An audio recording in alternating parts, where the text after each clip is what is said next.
Isang mapagpalang araw po sa inyong lahat, lalong-lalo na sa iyo, Misteri. Kamusta po kayo?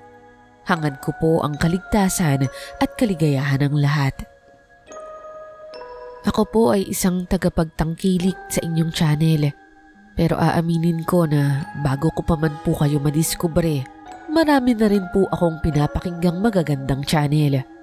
Labis akong nalilibang sa mga katulad nyo na nagbabahagi ng makatotohanang kwentong kababalaghan. Pero isang dahilan kung bakit naisip kong ibahagi ang kwento ko sa inyo ay dahil marami sa mga kwento ninyo ang nakarelate ako.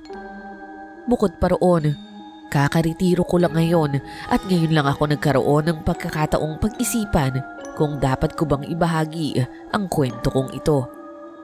Pero ngayon, andito ako, nagsusulat at inaalala ang karanasang matagal ko nang tinalikuran. Misteri, ako nga po pala si Ruel at ito po ang aking kwentong kababalaghan.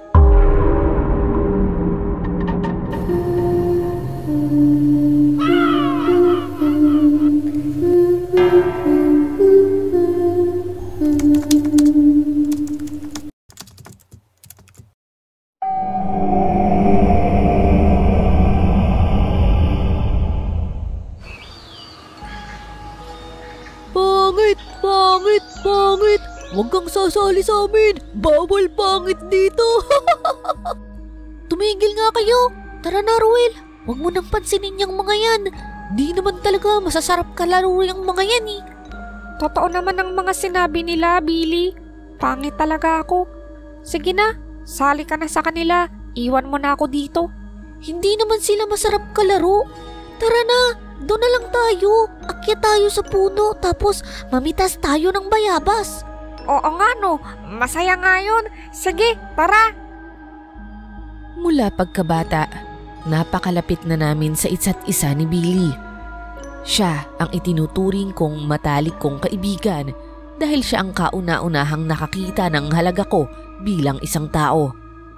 Sa murang edad, marami na ang kumukutya sa aking panlabas na anyo. Hindi po kasi ako biniyayaan ng katangiang katulad ng sa iba.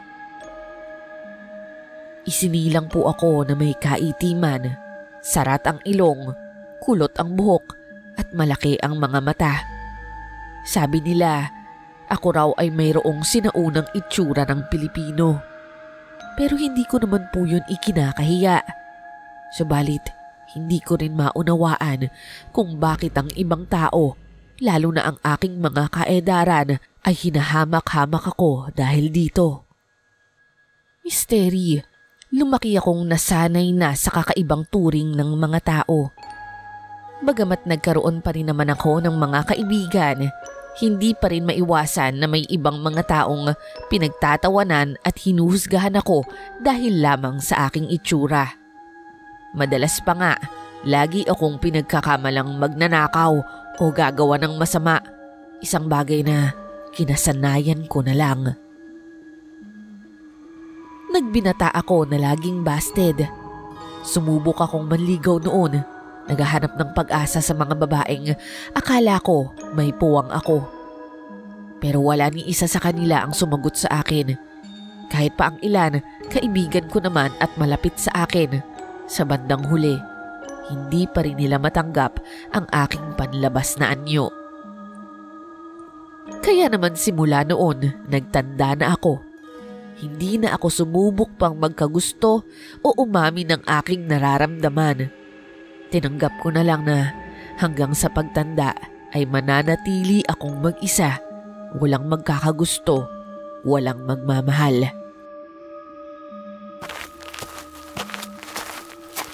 Pre, nagyayaya si Larry. Basketball daw tayo mamaya. Sige pre, matagal na akong hindi nakakalaro eh. Oo nga eh. Kaya nga hinahanap ka na nila. Kulang kami ng magaling na point guard. Tsamba lang naman ako. Bakit nga pala hindi ka nakakasama nung nakaraang laro? Panay, overtime ako pre. Nadagdagan kasi yung mga gamot ni nanay. Ganun ba? Yung utol mo, si paring Robin, hindi na ba nakakatulong sa gamot ng nanay mo? Yun na nga ang isa pang problema, Billy. buntis na yung jowa niya. Kaya malamang mas lalong hindi makakapagbigay yun. Okay lang, doble kayod na lang ako para kay nanay. Ang bait mo talaga, Ruel. O siya, sige, sa Sabado, 6:00 ng gabi sa court na lang tayo magkita. Sige pre. Misteri, mahal na mahal ko po ang aking nanay. Para sa akin, hindi bali ng magkanda kuba-kuba ako sa pagtatrabaho, basta humaba lang ang buhay niya. Siya na lang kasi ang alam kong taong makakasama ko ng matagal at siguradong mamahalin ako habang buhay. Kaya naman hanggat nandito siya, inaalagaan ko siya at ginagawa ang lahat upang siya ay maging malusog at maginhawa. Kinahapunan, nakarating kami sa basketball court kasabay ng aking mga teammates. Ang aming mga kalaban na nauna nang dumating ay nakatingin sa amin, lalo na sa akin. Yan ba yung sinasabi mong magaling na point guard, Billy? Parang hindi bagay dito sa court yan Mas bagay siya doon, tagalinis ng CR. Pre, kaibigan ko to. Wala namang ganyanan. At saka, baka magulat ka kapag nakita mo tong maglaro. Okay, sabi mo Pero ingatan mo yan Baka matiris ko, mukha kasing ipis. Wag mo na lang pansinin yung mga yun, pre Ganun talaga yun, matrash talk talaga pero banu naman. Ayos lang yun, sanay na ako pre. Talunin na lang natin sila. Mabuti pa nga kung ganun. Halika, pakita natin kung sino tayo. Natapos ang laro, Misteri, at sa di inaasahan ng kalaban, nanalo kami. Hindi man po sa pagmamayabang, pero hindi nila kayang habulin ang tulin ko sa pagtakbo. Bukod sa madali ko pa silang maagawan ng bola, magaling din akong mag-shoot. At iyon ang labis na ikinagulat nila. Pero kahit ganon, hindi pa rin nila matanggap ang pagkatalo. Kaya idinaan na lamang nila ito sa panlalait, lalo na ang leader nilang si Dondon. Misteri, may itsura po si Dondon. Siya po ay chinito, maputi at malaking tao. Siya yung tipo na mukhang habulin ng mga babae. Pero pagdating naman sa paglalaro, wala siyang ambag. Puro papogi at yabang lang. Hoy Billy, may sa engkanto yata yung kaibigan mo Nakakatsamba ng pang-aagaw ng bola at saka pag-shoot. Ha! Ang sabihin mo, magaling lang talaga to. Pambato namin tong si Ruel sorry kung dahil sa kanya magbabayad kayo ngayon. Sige pre, sa susunod ulit na laro, sana manalo na kayo. Hindi na nakakibu pa si Dondon at nakasimangot silang naiwan namin sa court. Misteri, kung sa kapugian lamang naman, di hamak na mas gwapo ang kaibigan kong si Billy. Mas mestizo, mas matangos ang ilong, may mapupulang labi at mas mapungay ang kanyang mga mata. Kaya nga kahit saan kami magpunta, laging may nagkakagusto sa kanya. Pero yun nga lang, may jowa na si Billy at 5 taon na sila, kaya kahit sinong babae, hindi na makaporma.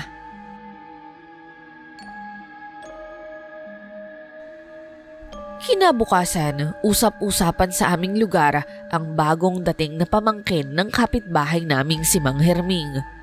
Galing daw sa Mindoro ang dalaga at nagpunta dito upang mag-aral.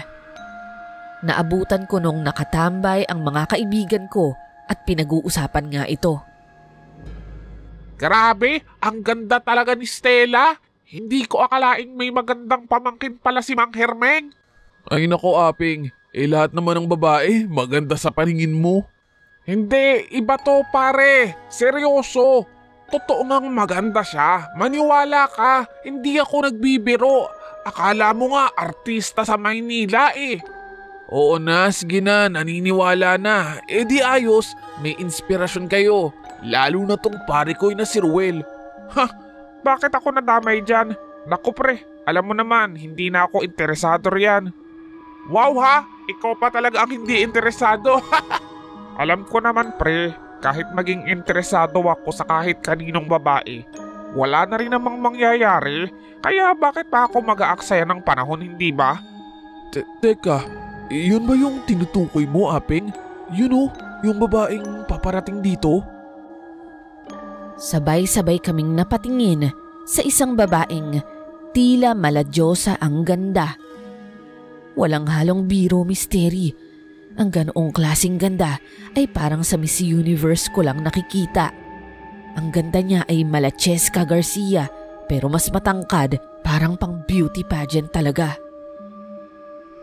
Naglalakad siya papalapit sa amin. Nakangiti at papilapilantik pa ang pilik mata. Nakasimpleng t-shirt at maong shorts lamang siya. Pero kahit ganoon, pakiramdam namin, basura lang kami sa harap niya. Hello, meron kaya ritong bilihan ng ihaw-ihaw? Natulala kaming tatlo, maging si Billy na halatang natameme rin. Hindi kami agad nakasagot dahil hindi namin inakala na kakausapin niya talaga kami. Hanggang sa parabang natauhan si Billy at siya ang sumagot. Meron. Pasok ka dun sa isang eskinita sa kaliwa. Pangatlong bahay, may ihawan dun. Madalas nilalabas nila yung mga tinda. Kaso maulan kasi kanina kaya pinasok nila sa loob. Okay. Salamat. Walang anuman. Oo nga, walang anuman. Ako nga pala si Apeng, pero tawagin mo na lang akong Rafael. Ay, hello Rafael. Sorry, hindi ko pala napakilala yung sarili ko. Ako nga pala si Stella. Tiyo ko yung isang kapitbahay nyo, si Tiyo Herming. Bale, pinsan siya ng nanay ko. Kapag may kailangan ka, huwag kang mahihiyang magtanong sa amin. Eto nga pala yung kaibigan namin, si Billy. Hello Billy, salamat sa pagsabi kung saan yung ihawan ha. Yung lalaki sa likuran mo, anong pangalan niya? Napatingin si Stella sa akin. Nagniningning ang mga mata at hinihintay ang sagot ko. Agad naman akong siniko ni Billy para sumagot. Uy pre, tinatanong yung pangalan mo. Ako po si Roel. Hoy, bata pa ako. Bakit ka naman nangongupo? Nasanay lang po ako sa trabaho. Pagpasensyahan mo na Stella. Sa 7-Eleven kasi yan nagtatrabaho. Kaya nasanay na ganyan kumausap sa customer. Ganun ba? Hindi naman ako customer. Kapitbahay mo ko. O siya sige, salamat ulit ha. Matapos nun, tumingin pa muli ito sa akin bago tumalikod at tuluyang umalis. Ilang minuto muna kaming natulala bago ulit natauhan at nag-usap-usap muli. Grabe, ang bait ni Stella. Yung ibang babae, hindi basta-basta makikipag-usap sa atin. Mga feeling magaganda. Pero siya, grabe, parang anghel. O diba sabi ko sa inyo, ang ganda no, natulala rin kayo. Oo, mukhang mabait nga siya. Pero parang titig na titig dito sa pare ko eh. Baka ngayon lang nakakita ng alien. Joke lang pre. Oo, baka nanibago lang yun. Ngayon lang nakakita ng ganitong itsura. Sumakay na lang ako sa biro ni Apeng. Wala naman akong inaasahan sa pagkakataong yun. Naisip ko, mabait lang talaga siguro yung Stella. Hindi siya mapagmataas tulad ng iba.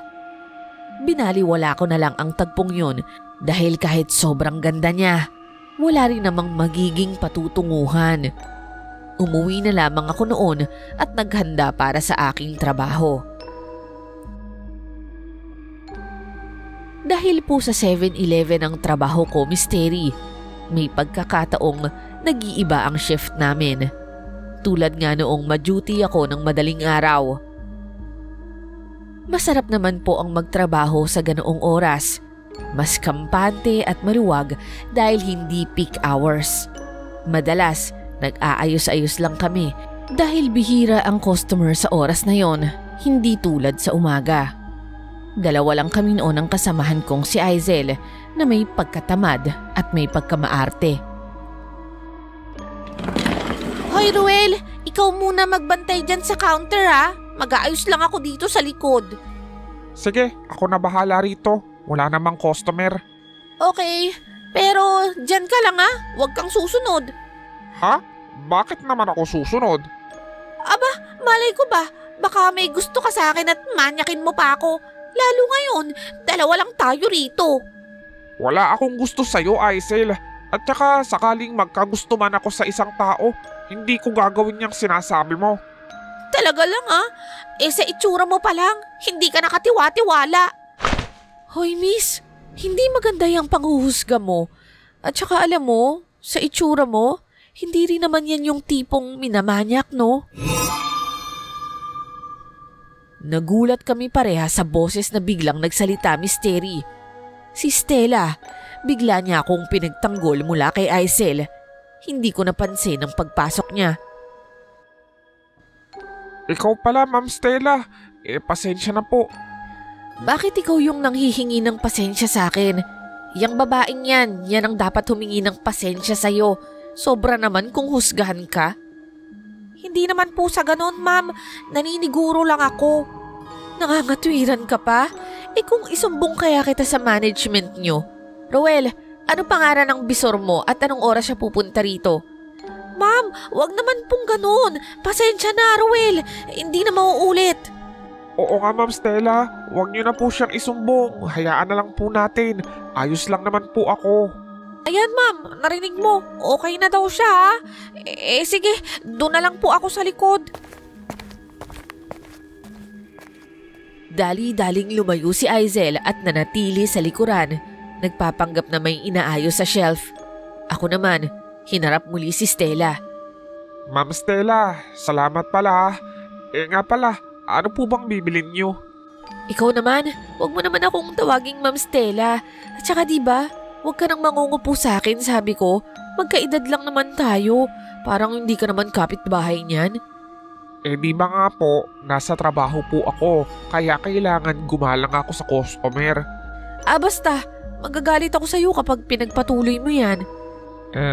Sige na nga. Ano nga pala hanap mo sa oras ng gabi? May first aid kit ba kayo dyan? Yung may betadine na alcohol at saka mga gasa. Dito ko lang napansin ang sugat sa braso ni Stella. Ito siguro yung paggagamitan niya nito. Oo, meron. Sandali lang Yumuko ako para hanapin ang first aid kit sa ilalim ng counter. Ngunit pagtayo ko muli, wala na si Stella. Sinubukan kong sumilip sa mga estante pati na rin sa malaking salamin upang hanapin siya. Pero wala. Kaya naman lumabas ako para silipin siya. Wala naman akong nakitang tao doon, Miss Terry, maliban sa isang malaking pusa na nakatayo sa may poste. Bumalik ako sa store noon na nagtataka kung bakit biglang umalis na lang si Stella nang walang paalam. Ni hindi man lang niya kinuha ang binili niya. Dahil doon, napagdesisyonan ko na lang na abonohan muna ito at ibigay na lang ito sa kanya kinabukasan. Habang kumakain ako ng siomai, sinilip ko sa CCTV screen ang ginagawa ni Aisel at nakita ko itong nakaupo lamang sa sulok at nagse-cellphone. Alam ko namang palusot lang niya ang magkukunwaring mag-aayos para makatakas sa trabaho. Hindi ko na ito pinansin dahil wala rin naman ibang customer at ayaw ko na ring makausap pa siya. Paglinga ko sa labasan, namataan ko ulit ang malaking pusa na nakatingin sa tindahan. Naisip kong nagugutom siguro ito, kaya naman tinira ko ang kinakain kong siomai at tumayo. Habang bitbit ito, lumakad ako palabas ng pinto. Oh, heto na. Sa'yo na lang to. Mukhang gutom na gutom ka Ay, anak ka ng kabayo. Nakakagulat naman tong pusang to. Ano kayong problema nun? Nagulat ako sa galit na reaksyon nito bago tumakbo ng mabilis palayo. Nanlilisik ang mga mata nito, Miss Terry. At akala ko nga, kakalmutin pa ako. Kaya naman napatalon ako paatras. Papakainin na nga, ayaw pa. Kung ayaw mo, diwag. Ubusin ko na lang to.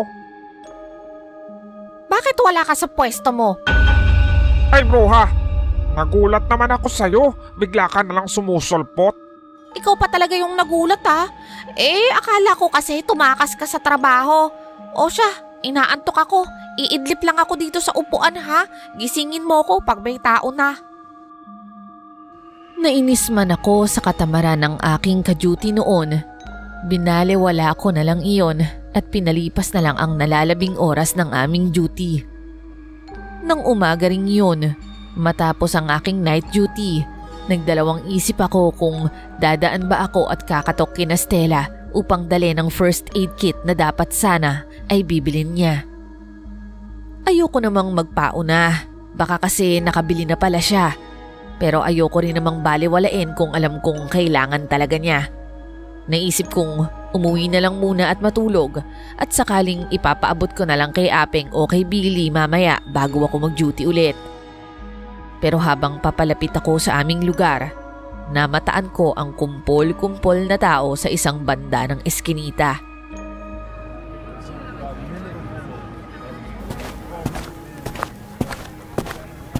Manang Sita, ano pong meron?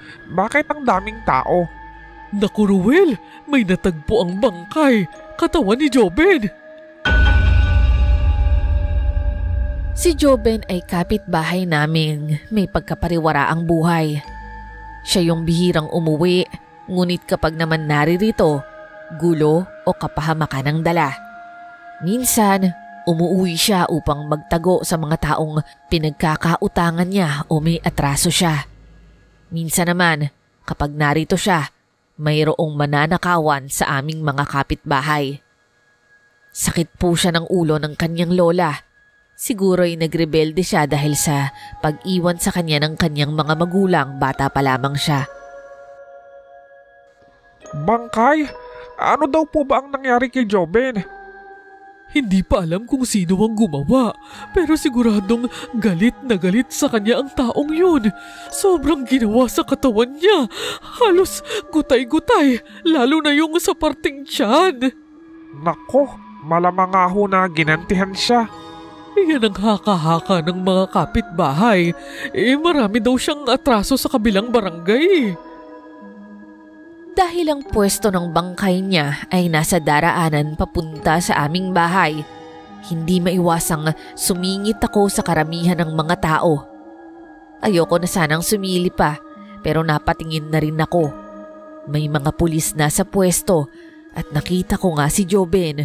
May dyaryo sa muka at katawan, ngunit bahagya pa ring masisilip ang gilid ng kanyang katawan.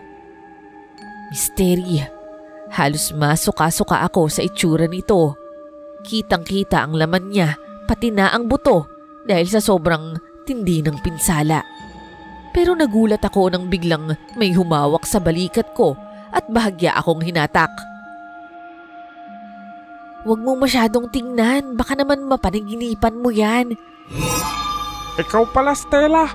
Bakit nandito ka sa labas? Ang daming tao. Napadaan lang naman ako. May binili kasi ako. Nga pala, buti nakasalubong kita. Ito nga pala yung binili mo kahapon, oh. Bigla ka kasing nawala. Sorry, pasensya ka na ha. Bigla kasing sumakit yung tiyan ko, kaya hindi ako nakapagpaalam. Ang bilis mo nga eh, parang kidlat. Grabe, kidlat agad. O sige, salamat dito ha. Bayaran ko na lang sa'yo mamaya. Naipambili ko na kasi nitong merienda ni Tio. Okay lang, wag mo nang bayaran. Oh Ruel, di ba ikaw yung kaibigan ni Billy? Ikaw pala, Dondon. Bakit ka nandito? May tsuhin ako dito sa lugar nyo. May pinabot si nanay sa kanya eh. Pero teka, hindi niyo ba sinabi sa akin ni Billy na may maganda pala kayong kapitbahay? Bago lang kasi si Stella dito. Stella, si Dondon, nakalaro namin sa basketball. Dondon, si Stella. Hi Stella, mukhang mapapadalas ako dito sa lugar niyo ah. Kamusta ka? Okay lang ako.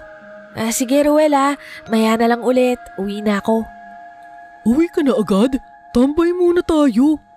Pre, may crime scene dito. Mas magandang umuwi na lang si Stella. Sige Stella, mag-iingat ka. Umalis naman si Stella at ngumiti sa akin, samantalang umismid kay Dondon na tila naiirita sa kanya. Ayos ka! Sinisira mo ba diskarte ko kay Stella? Siguro sumisimple ka rin sa kanya, no? Hindi ako sumisimple. Pero tingnan mo nga tol, nagkakagulo dyan. Ang dami pang pulis. Bumabaho na rin dahil sa bangkay.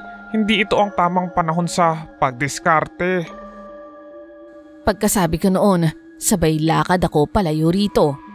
Malakas ang loob ko noon dahil alam kong wala siyang magagawang masama sa akin dahil sa dami ng tao at mga pulis. Narinig ko pa nga siyang sumigaw. Hoy pangit! Bumalik ka dito! Kinakausap pa kita! Hindi ko na yon pinansin pa at umuwi na lamang ako upang magpahinga. Kinagabihan, palabas ako noon papasok na naman ng trabaho. Sa totoo lang, umuulan noon at nakakatamad talagang pumasok, Misteri. Pinilit ko na lang ang sarili ko dahil iniisip ko sayang yung kita sa araw na yon. Anak, heto ang baon mong gatang sitaw. Wow, salamat Nay. Akala ko wala na talagang natira kagabi.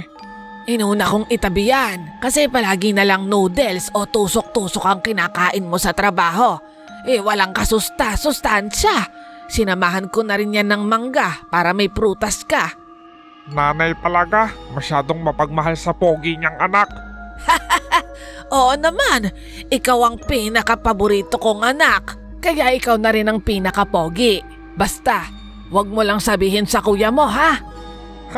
Oo naman, Nay. Sikreto nating dalawa yan. Sige na po. Salamat po ulit, Nay. Alis na ako. Nakapayong akong lumabas ng bahay at naglakad. Ngunit Misteri, hindi pa man ako nakakalayo. Namataan ko ang isang babae at isang lalaki na tila nagtatalo sa gitna ng ulan. Pawang wala silang payong at basang-basa, pero hindi ko makita ang mga mukha nila dahil sa dilim. Ayoko na sanang pansinin pa dahil ayokong makialam, pero nagulat ako nang dumaan ako sa mismong tabi nila.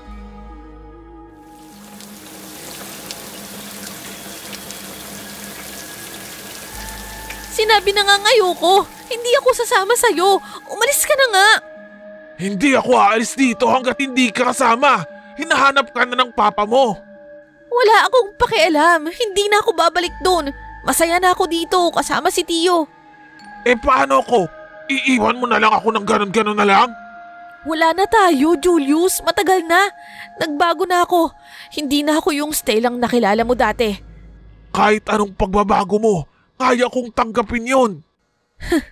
Hindi mo kakayanin yung pagbabago ko. Hindi mo yun matatanggap kahit kailan. Kaya pwede ba? Umalis ka na. Sinabi na ngang hindi ako aalis dito nang hindi ka kasama. Halika na! Aray! Ano ba? Nasasaktan ako! Ang babae pala na nakikipagtalo sa lalaki ay si Stella Misteri. Madiing hinawakan ng lalaki ang braso niya at hinatak siya patungo sa sasakyang nakaparada sa tabi. Hindi ko naman mapigilan ng sarili kong manghimasok. Ewan ko ba, Misteri, ayoko kasi talaga ng may sinasaktang babae. Mawalang galang na sir, nasasaktan ho yung babae. Hoy! Huwag kang makialam dito, bubuet! Hindi ho ako pwedeng magbulag-bulagan. Kapitbahay ho namin si Stella at matagal ko nang kilala si Mang Herming. Sa pamimilit niyo ho kay Stella na sumama sa inyo, pwede ho kayong makasuhan ng kidnapping. Ang dami mong alam ah! Julius, umalis ka na. Baka magdilim ang paningin ko at makagawa pa ako ng hindi mo magustuhan. Hindi mo alam ang kaya kong gawin. Tumitig ang lalaki sa aming dalawa at madiin ang pagbabanta niyang sinabi. Tandaan mo to, Stella! Babalikan kita! At ikaw umukong ka! May araw ka rin sa akin! Sabay sakay nito sa kanyang kotse at mabilis na nagpaharurot ng sasakyan palayo. Ako naman ay napagbuntong hininga. Akala ko talaga makakatikim na naman ako ng sapak o suntok, Misteri. Mabuti na lang ay hindi. Stella, magpayong ka oh. Basang-basa ka. Salamat, Ruel. Dumating ka. Nagulat naman ako nang mapayakap pa si Stella sa akin, Misteri. Bahagya akong nabasa noon pero binabayaan ko na lang. Naawa kasi ako sa kanya dahil mukhang natakot talaga siya. Pasensya ka na kung nabasa ka rin, Ruel, pero buti na lang talaga dumating ka. Wala yon. Hindi ko naman kayang dumaan na lang at baliwalain yun. At saka, kahit naman sinong makakita nun, siguradong gagawin yung ginawa ko. Salamat pa rin. At saka salamat sa paghati dito sa bahay ha.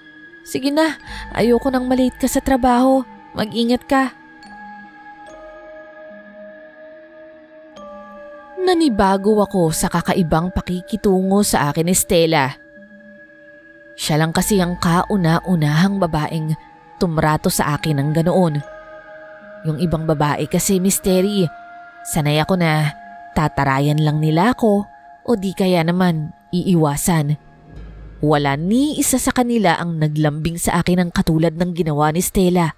Walang nagsasabi na mag-ingat ako o ngumingiti sa akin ng kasing tamis tulad niya. Habang naglalakad sa madilim na kalsada at malalim ang iniisip ko, nakaramdam ako ng kakaibang presensya sa paligid. Hindi ko mawari, Misteri, ngunit biglang kumabog yung dibdib ko. Lumamig ang hangin sa paligid at tila ba may nakamasid na hindi ko makita. Sino yan? May tao ba yan? Sino ka? Asan ka? Lumabas ka! Napakabilis ng aninong dumaan sa likuran ko. Nagulat ako na parang may mahapde sa pisngi ko at paghawa ko, mamasa-masa. Misteri, dugo. Halos manghina ako sa nakita ko. Ano kaya iyon? Bala? Nadaplisan ba ako? Pero wala naman akong nakitang putok. Kung kutsilyo. Pero sinong umatake? Wala namang ibang tao. Napaatras ako noon. Hindi ko alam kung tatakbo ba ako o sisigaw para humingi ng tulong. Dahan-dahan kong kinapa ang bag ko kung mayroon ba akong kahit maliit na ballpen pang tusok man lang. Pero wala, puro bimpo at pagkain lang. Halos mapatalon ako nang makita ang isang napakalaking asong itim na lumabas mula sa isang poste. Ay, aso lang pala. Pero Misteri, kakaiba ang asong ito. Napakalaki. Parang kalabaw na. Tapos ang tenga at buntot niya, tira sobrang talim. Ang titig niya sa akin, para bang may pagbabanta. Hindi ako karaniwang natatakot sa isang aso, pero sa pagkakataong ito, hindi ako nakakilos. Ayoko lang kumilos kasi baka sakmalin na lang ako bigla.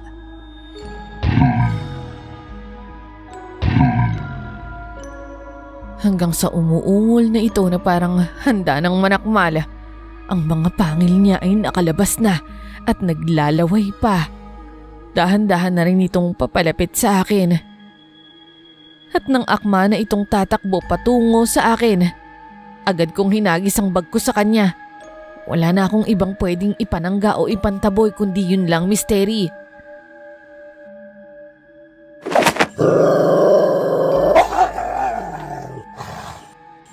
Walang yakang aso ka. Nananahimik ako dito. Mangangagat ka pa.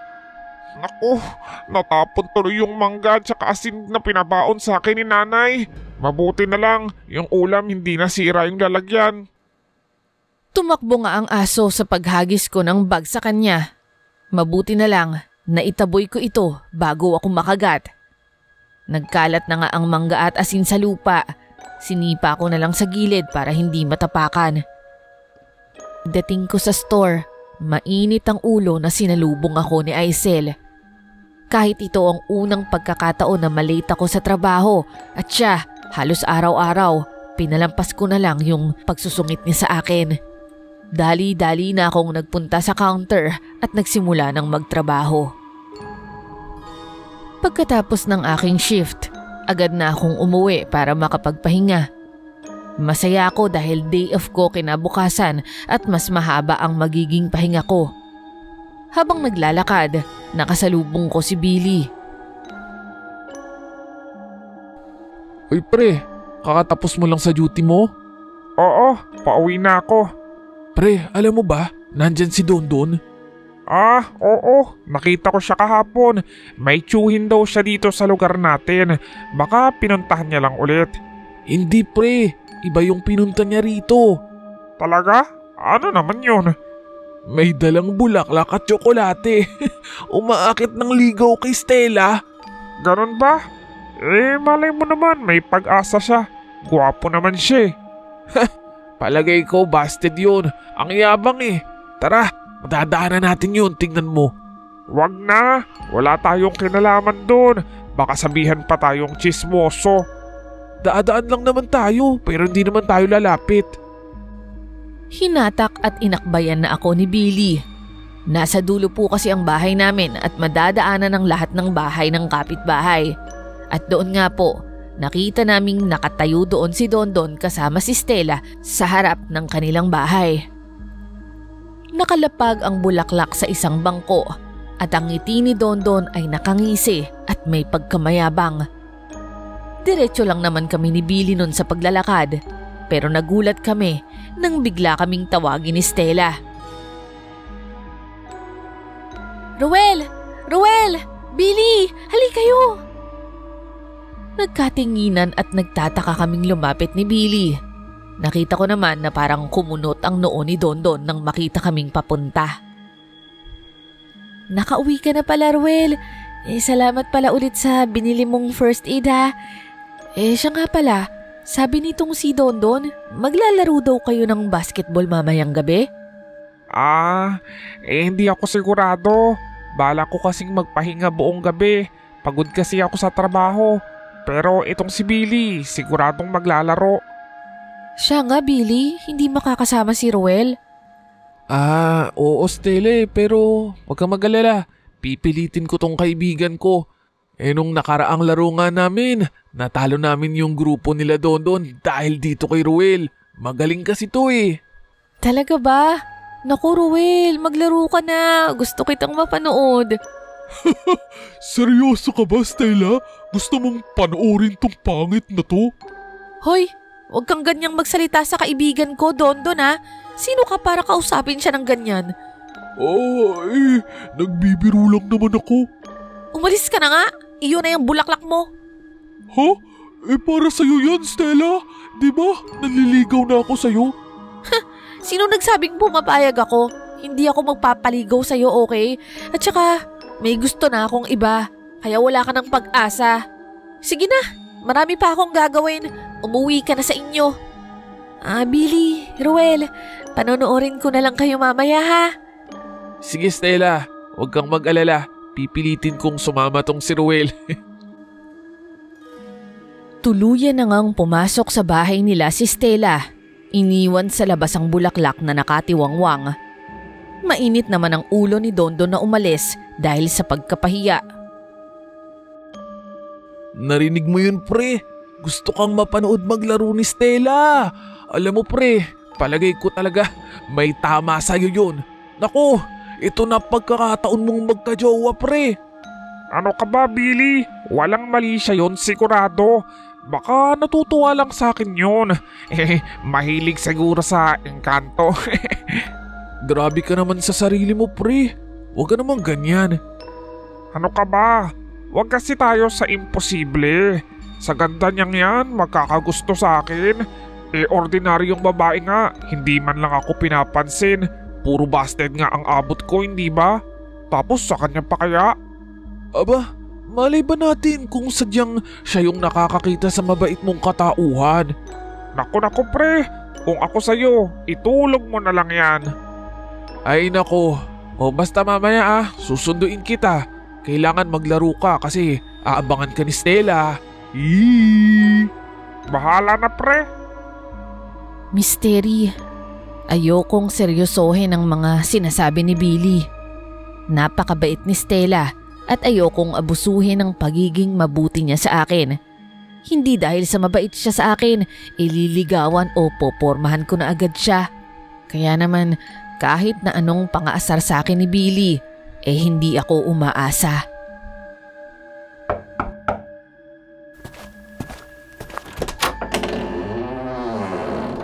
Billy, ikaw pala.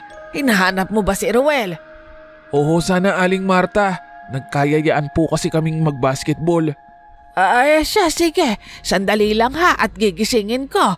Parang hindi pa kasi bumabangon magbuhat kanina. Ruel, anak, bumangon ka riyan at naghihintay na sa'yo si Billy. May laro daw kayo ng basketball. Tinatamad ako, Nay. Bakit? Pagod ka pa ba? Kulang pa ba ang tulog mo? Hindi naman, Nay. Okay naman ako pero wala lang talaga ako sa kondisyon. Ganon ba? Mukhang inaasahan ka rin noong pamangkin Herming Napabalikwas naman ako nang marinig yun kay nanay. Ha? Ano, Nay? May kasama po ba si Billy? Oo, yung magandang pamangkin ni Herming. Ay, kaganda ng muka, lalo kapag nakangiti. Nag-aabang din siya sa'yo. Kaya hala, sige, bumangon ka na't nakakahiya. Huwag mo silang paghintayin ng matagal. Wala naman akong nagawa kundi ang bumangon at maligo ng mabilisan. Nahiya rin naman ako dahil sinundo pa ako nilang dalawa at paglabas ko nga, nag-aabang na sila, malaki ang ngiti, lalo na si Stella. Mystery, napakaganda nito sa kanyang simpleng pink sleeveless t-shirt at itim na jogging pants. Ang buhok niya ay nakapusod at mukha siyang muse na nakakaagaw ng atensyon. Paggabi na noon at sabay-sabay kaming naglakad patungo sa basketball court malapit sa plaza. Pagdating namin, nagtinginan na agad ang mga manlalaro kabilang sina Dondon at pati na rin ang mga nakikinood lang. Wow, ang ganda naman! Sino kaya yan? Artista ba yan? Napakaganda naman! Yan ay iilan lamang sa mga naririnig kong bulong-bulungan ng mga tao sa paligid. Ganoon pala yung sobrang ganda, Mystery. Talagang pinagtitinginan at pinagtutuunan ng pansin. Ilang minuto pa at nagsimula na nga ang laro ng basketball, Mystery. Sa mga oras na yon, nakaramdam ako ng pagkailang. Hindi po dahil sa kahihiyan, kung hindi dahil ngayon lang ako nakaranas ng ganito. Unang beses na may sumigaw ng pangalan ko at nag-cheer sa akin ng ganoon kasigla. Go, Ruel! Kaya mo yan! Ang galing mo! Nakikita ko sa gilid ng mga mata ko ang mga nagmamasid. Ang iba, nagtatawanan. Ang iba naman nagtataka. Nakakapagtaka naman kasi talaga, Mystery, na ang isang napakagandang babae ay ang pangalan ko ang sinisigaw at pinapalakpakan. Pero sa totoo lang, Mystery, para bang nakatulong ang ginawa na yun ni Stella. Hindi dahil sa maganda siya at nagyayabang ako, kundi yung alam mong may naniniwala sa'yo, may nagpapalakas ng loob mo. Ang sarap pala ng pakiramdam ng ganun, Mystery, at iyon ang unang pagkakataong maramdaman ko yun. Dahil doon, mas lalo akong ginanahang maglaro. Ang dami kong puntos. Kaya bandang huli, nanalo na naman ang team namin. Pero hindi yun nagustuhan ni Dondon. Pikon na pikon siya sa nangyari. Pagkatapos ng laro at pag-alis ng karamihan ng mga manonood, inabangan niya ako sa may labasan. Sinalubong at hinarangan niya ako. Galit na galit. Hoy! Akala mo makakaalis ka na lang basta-basta? Dondon, bakit? Anong problema mo? Bakit? Dahil sa pandaraya mo. Akala mo porkit ikaw ang nagpanalo, makakapagyabang ka na sa akin? Sigurado namang nandaya ka lang. Tumigil ka nga, Dondon. Ba't ba pinagbibintangan mo tong kaibigan ko?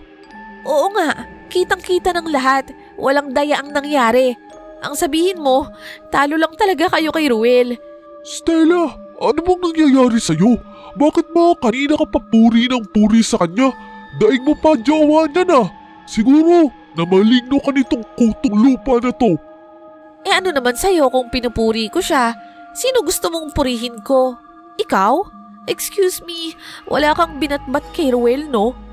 Ako? Ano ka ba? Kung di ka bulag, baka ginayuma ka nitong si Ruel, no? Hoy, ikaw Ruel, pagbabayaran mong pandaraya mo, pati ang pag-agaw mo sa akin kay Stella. Mabilis akong sinuntok ni Dondon sa muka. Napasigaw si Stella habang pinigilan naman ni Billy si Dondon sa kanyang braso. Dondon, tama na! Ano ka ba? Pero tuloy pa rin si Dondon Misteri. Kahit pigil-pigil na sa kanyang braso ni Billy, nakakakuha pa rin siya ng pagkakataon at natadyakan nga ako sa tiyan. Tsaka lang siya tinulak ng malakas ni Billy at napasandal sa poste. Nakahandusay naman ako sa lupa. Sapo ang masakit kong tiyan. Kulang pa yan para matauhan ka. Hindi kayo bagay ni Stella. Nakita ni Dondon na nakaamba na rin si Billy para depensahan ako. Kaya naman agad siyang tumakbo palayo. Naiwan kaming tatlo sa gitna ng daan. Si Stella naman agad na lumapit sa akin at kinamusta ako. Ruel, masakit ba? Sira ulo pala yung Dondon na yan. Hindi ko akalain na pekuntalo pala yung damulag na yun. Hayaan nyo na siya. Okay lang naman ako. Misteri, ayoko na ring humaba pa at lumalim ang gulo. Inisip kong nagawa lang yun ni Dondon dahil sa init ng ulo. Naiinis si Billy dahil sa ayaw kong magreklamo. Pero hindi na nila ako napilit pa. Tinulungan na lang nila akong makauwi. Hindi naman ganun katindi yung pambubugbog sa akin. Isang pasalang sa muka at satya ang inabot ko. Kinabukasan, tanghali na, kasalukuyan akong nakahiga sa kwarto. Gising naman na talaga ako noon, pero dahil mamaya pa naman ulit ang aking pasok, hindi pa ako bumabangon. Pero nagulat na lang ako nang biglang humahango sa kwarto si nanay. Ruel! Ruel! Ano bang ginagawa mo, bata ka? Bumangon ka nga! Ha? Bakit po, Nay? Ano ba yun? May barangay at pulis sa labas. Hinahanap ka. Diyos mio kang bata ka. Ano bang pinasok mo? Ano? Bakit daw, Nay? Ay nako, bakit ako ang tinatanong mo? Hindi ba dapat ikaw ang nakakaalam yan? Hala sige, tumayo ka na riyan at harapin mo sila. Agad naman akong bumangon at nagbihis. Maya-maya, nasa labas na ako at humarap sa 2 pulis at sa isang tanod. Inanyayahan nila ako noon sa presinto, ngunit hindi naman ako nakaposas misteri. Gusto lang nilang marinig ang panig ko sa isang insidente. Sinama rin namin noon si Billy. Ginoong Noel, ikaw ay isa sa mga sinisiyasat namin dahil sa nangyari kay Dondon. Ha? Ano kung kinalaman ko kay Dondon? Natagpuan ang bangkay niya kaninang umaga sa isang bakanting lote. Puno ng malalaking sugat at hiwa. Wak-wak ang gitnang bahagi ng katawan. Kulang-kulang ang laman loob. Sa tingin namin may matinding galit sa kanya ang gumawa nito. Ano? Sino ho ang may gawa nun? Iyon nga ang gusto naming linawin mula sa iyo, Ruel. May nakakita at nakapagsabi sa amin na nagkaroon ng komosyon sa pagitan ng 2 kagabi. Sa ngayon isa ka sa mga suspect dahil ikaw ay may motibo. Yang pasa sa mukha mo, galing ba yan sa away ninyo? Tinignan ng mga pulis ang kamay at mga kuko ko. Tinignan din ang bag at kinapkapan ako. Kinuwento ko sa kanila ang buong pangyayari.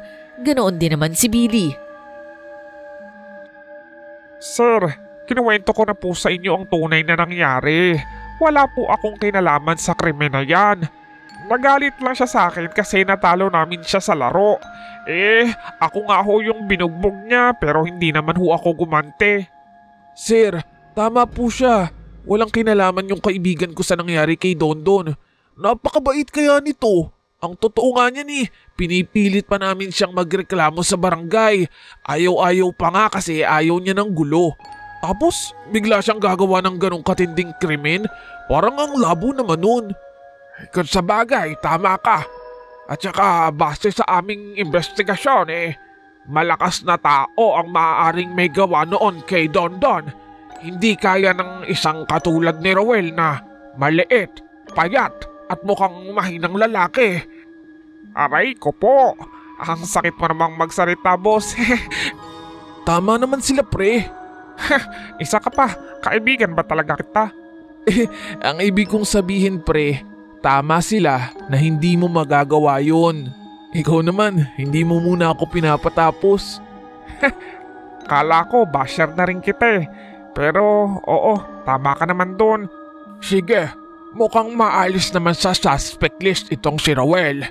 Bukod pa roon kamakailan lang mayroong ganyang katulad na krimen din ang naganap malapit sa lugar ninyo. Oo, si Jobin ho yun, kapitbahay namin. Siya nga, at may kutob kaming baka may serial killer sa ating lugar, kaya mag-ingat kayo. Matapos kaming kausapin ng mga pulis, agad na naman nila kaming pinauwi. Nakahinga ako ng maluwag dahil akala ko talaga makukulong ako sa araw na yon. Mabuti na lamang at wala namang ebidensya at basihan ang pagsususpetsya sa akin. Pero aaminin ko, Misteri, nakaramdam kami ng takot noon ni Billy dahil sa nabanggit ng pulis na serial killer. Kung meron man, dapat kaming mag-ingat kasi hindi siya simpleng mamamatay tao. Brutal siya at walang awa. Nak, mabuti naman at hindi ka pinaghinalaan ng mga pulis at ng pamilya ng Dondon na iyon. Mas naniniwala silang iisa ang suspect nila ni Joben. Ay nako anak, mag-iingat ka lalo na't mag-isa kang pumapasok sa gabi. Oo nga Nay, mukhang may masamang taong naggagala sa lugar natin. Pero alam mo, ito pa, may haka-haka ang ibang kapitbahay natin, lalo na yung tiyahin ni Dondon na si Carosita. May kutob ho ba siya kung sinong gumawa noon? Hindi siya, kundi ano? Ha? Anong ibig niyong sabihin, Nay? Sa tingin niya aswang ang pumatay sa pamangkin niya. Galing daw sa matalim na kuko ang mga sugat at hindi daw sa kutsilyo. Tapos halos ubos ang dugo. Halos tuyot ang katawan. Nakakatakot naman yan, Nay. Parang mas gusto ko pa kung tao ang gagawa nun kasi pwede pa akong tumakas o manlaban. Pero pag aswang, parang wala na akong ligtas. Kaya nga, mag-ingat ka. Dalhin mo to. Inabutan ako ni nanay ng isang kulay pulang rosaryo. Isuot ko daw ito palagi at may basbas daw ito ng simbahan. Kaya naman, nang papasok ako ng trabaho ng gabi, ay para bang kinakabahan ako. Sa lumipas na ilang taon, kapag night shift ako, wala akong nararamdamang kaba kahit anong oras pa yun. Bihira naman kasi ang krimen sa lugar namin. Pero sa pagkakataong ito, natatakot talaga ako, Misteri. At dumating nga ang pinakakinatatakutan ko. Ang maipit sa gitna ng dilim, mag-isa, kabado, habang may nakaabang na kapahamakan sa akin. Kasi Misteri, sa dulo ng isang napakadilim na eskinita, may isang anino ng malaking tao ang nakita kong nakaabang. Hindi ko alam, Misteri, kung didiretso pa ba ako sa paglalakad o aatras pabalik sa amin. Napahinto na lamang ako at napatitig sa kanya. Sa itsura niyang yun, hindi siya yung parang regular na kapitbahay o taga-kalapit lugar. Napaka-misteryoso ng pagkakapwesto niya at talagang nakatitig ang kanyang nanlilisik na mata sa akin. Dahil doon, nagsimula nang mapaatras ang mga paa ko. Hindi ako tutuloy, lalo na't alam kong delikado ang taong yun. Dalawa na ang napas lang niya, Misteri. At ako, walang kalaban-laban, siguradong hindi ako makakaligtas. Agad akong tumalikod at pilit kong binilisan ang lakad ko. Pero para akong pagong na naninigas at anumang pilit kong maging matulin, napakabagal pa rin ang aking hakbang. Hanggang sa isang tinig ang biglang gumulat sa akin. Pare, ikaw yung kaibigan ni Stella, hindi ba? Napalingon ako sa pamilyar na boses na yon. Nakaramdam din ako ng konting kaginhawahan nang mapagtanto ko na ang lalaking ito ay ang kausap noong isang gabi ni Stella, yung mukhang mayaman na parang ex-boyfriend niya. Oo, ako nga yung kapitbahay niya. Hinahanap mo ba ulit si Stella? Sa totoo lang, kanina kausap ko siya. Kaso, umiiwas talaga siya sa akin eh. Malayo pa naman ang pinanggalingan ko. Ah, ganun ba?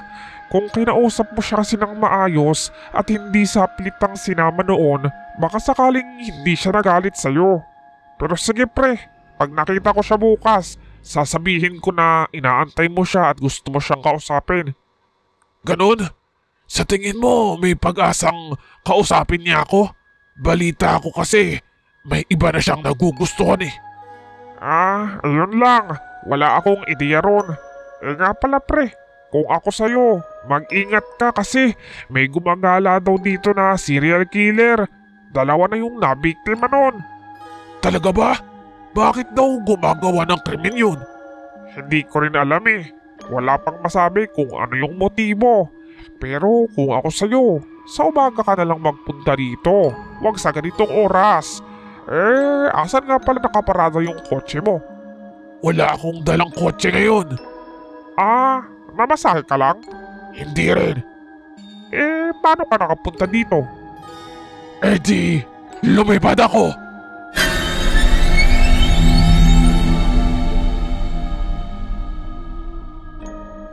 Misteri, unti-unting nagbago ang anyo ng lalaking kausap ko.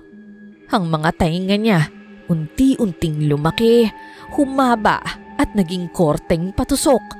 Ang 2 pangil niya ay humaba rin at tumalim na parang sa kutsilyo.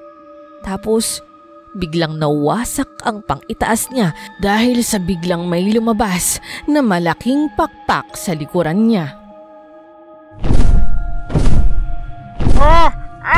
Aswang! Tatakbo na sana ako, Misteri, pero mabilis niyang nahablot ang bag ko. Pumapagaspas ang malaki niyang pakpak at unti-unti akong umangat sa ere. Bitawan mo ko! Bitawan mo ko! Nagpumiglas ako ng nagpumiglas hanggang sa maramdaman kong bumabagsak ang katawan ko. Inalis ko ang mga braso ko sa backpack na suot ko at hindi pa man nakakaangat ng sobra ay nahubat ko na ang suot kong bag sabay bagsak ko muli sa lupa. Mabuti na lang at hindi pa niya ako natatangayin sa pagkataas-taas na lugar. Pero ang problema, namali ako ng bagsak at ang sakit-sakit ng binti ko. Parang napilayan pa ata ako. Aray ko, kamalas-malasa naman no! Binitiwan ng nilalang ang bag nang maramdaman niyang nakatakas ako at agad na naman itong susugod pabalik sa akin. Ngunit isang napakalaking pusa ang biglang humarang at agad na kinagat ang pakpak nito, dahilan para mapagulong sila sa lupa. Ako naman, nakatingin lang at nakahawak sa aking binting pilayan.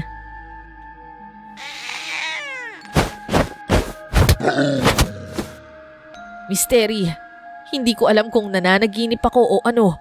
Sa isang iglap, yung lalaki kanina na kausap ko lang, naging aswang at nagkapakpak.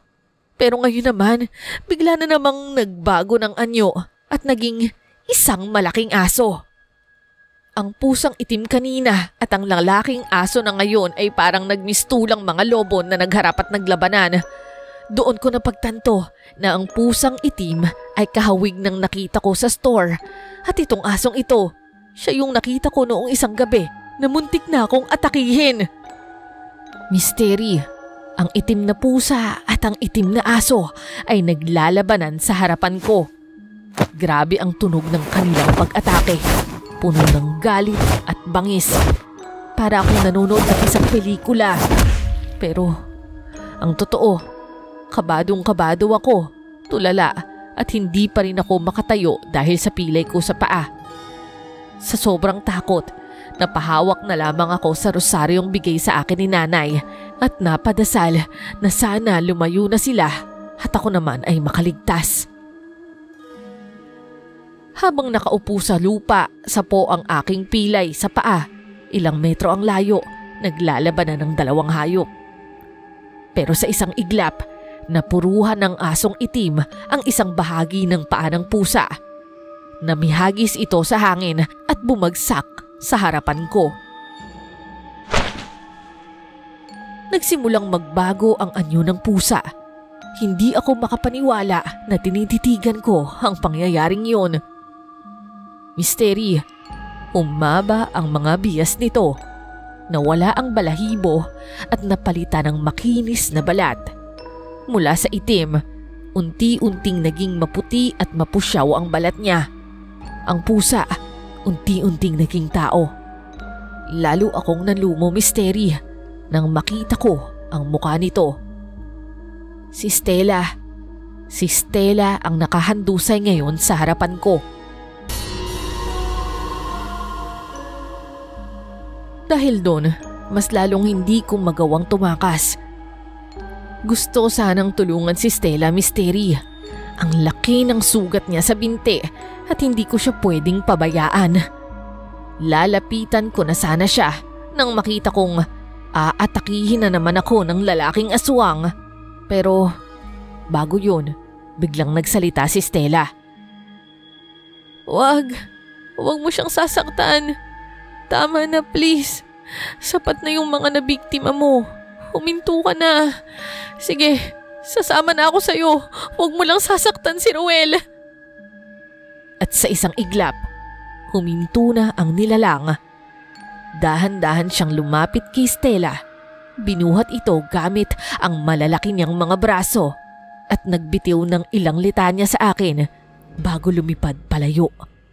Misteri, para siyang isang malaking panike habang lumilipad sa madilim na gabi.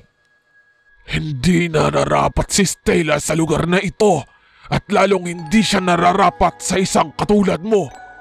Pero magpasalamat ka. Ganoon kanya kagusto para isakripisyo ang sarili niya, mailigtas ka lamang. Swerte ka na buhay ka pa ngayon. Nang wala na sila, doon lamang ako nagkaroon ng pagkakataong tumayo at paika-ikang naglakad. Umuwi ako noon at hindi na nakapasok sa trabaho. Pero dinahilan ko na lang na nagkaroon ako ng isang aksidente sa kalsada pero hindi ko kinuwento kanino man ang aking nasaksihan. Yun na rin ay ang respeto ko kay Stella at sa pagliligtas niya sa akin. Hinayaan ko na lang isipin ng mga kapitbahay na umuwi na siya sa kanila. Pero yun naman ang totoo kung iisipin mo. Bumalik na siya sa lugar nila kung saan talaga siya nanggaling. Hindi ko alam kung masaya na siya ngayon, Misteri, o kung nakaalis pa rin siya doon. Ang alam ko lang, napilitan siyang bumalik doon para sa kaligtasan ko at malaki ang pasasalamat ko doon. Ngayon lang may nagbigay ng atensyon sa akin at lalong ngayon lang mayroong nagsakripisyo para sa akin at nagpakita ng totoong pagmamalasakit maliban sa pamilya at mga kaibigan ko.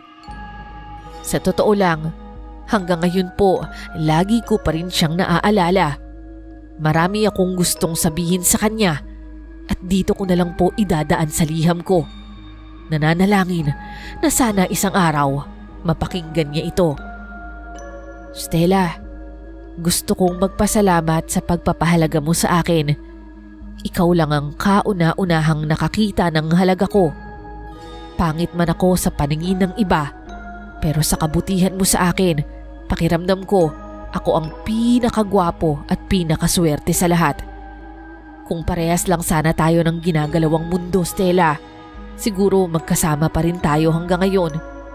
Siguro, masaya tayong nagmamahalan. Pero hanggang siguro na lamang ang lahat ng yun.